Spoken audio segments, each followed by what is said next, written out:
Drama serial मैं ज़मीन तो आसमान की आने वाली एपिसोड में आप देखने जा रहे हैं कि मुमताज़ अकबर से कहती है कि तुम्हें हो क्या गया है, कहाँ गए वो तुम्हारे मोहब्बत के सारे दावे, तुमने मुझ पर आखिर हाथ कैसे उठाया। यकीनन तुम किसी की बातों में आ गए हो, तुम तो ऐसे बिल्कुल भी नहीं थे, तुम तो मुझसे बहुत ज़्यादा मोहब्बत करते थे, फिर ये नफ़रत कहाँ से आ गई तुम्हारे अंदर।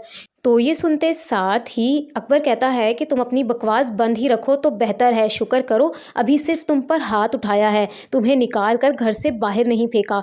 तुम्हें अपनी आंखों के सामने बर्दाश्त करना मेरे लिए बहुत ज़्यादा मुश्किल हो गया है, मगर मैं सिर्फ इसीलिए चुप हूँ क्योंकि तुम मेरी बीवी हो, मेरी जिम्मेदारी हो, इसीलिए खामोश हूँ। इसीलिए अब मुझसे दोबारा इस लहजे में बात करने की जुर्रत भी मत करना। तो ये सुनते साथ ही मुमताज़ कहती है कि यकीनन तुम्हारी माँ और तुम्हारी बहन ने तुम्हारे कान भरे हैं, इसीलिए तुम ये सब कुछ कह रहे हो। तुम ऐसे बिल्कुल भी नहीं थे, तुम मुझसे बहुत मोहब्बत करते थे। मैं अभी जाकर तुम्हारी माँ से बात करती हूँ, आखिर उन्होंने तुम्हें क्या कहा है कि तुम ऐसे बन चुके हो। तो ये सुनते साथ ही अकबर कहता है कि तुम्हें किसी से भी अब कोई बात करने की ज़रूरत नहीं है।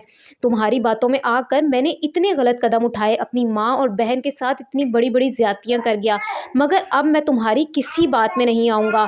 तुम्हारी बातों में आकर मैं अब कोई गलत कदम नहीं उठाने वाला। तो ये सुनते साथ ही मुमताज़ कहती है कि मैंने जो कुछ भी किया हम दोनों के अच्छे आने वाले कल के लिए किया, अच्छे फ्यूचर के लिए किया था। इसमें मेरा अकेले का फ़ायदा नहीं था बल्कि हम दोनों का फ़ायदा था। मैं तो तुम्हारे ही बारे में सोच रही थी और तुम मुझे गलत समझ रहे हो। तो ये सुनते साथ ही अकबर कहता है कि तुम किसी के बारे में नहीं सोच रही थी, तुम एक बहुत ज़्यादा खुदगर्ज़ औरत हो। तुम मेरे बारे में नहीं बल्कि सिर्फ़ और सिर्फ़ तुम अपनी लालच के खातिर ये सब कुछ करती आई हो, और अब मैं तुम्हें कोई भी गलत कदम नहीं उठाने दूँगा। अगर तुम्हें मेरे साथ ज़िंदगी गुजारनी है ना, तो अब मेरे हिसाब से गुजारनी होगी, वरना मैं एक पल नहीं लगाऊंगा तुम्हें तलाक देने में। तो ये सुनते साथ ही मुमताज़ कहती है कि तुम ये गलत कर रहे हो, तुम ऐसे नहीं हो।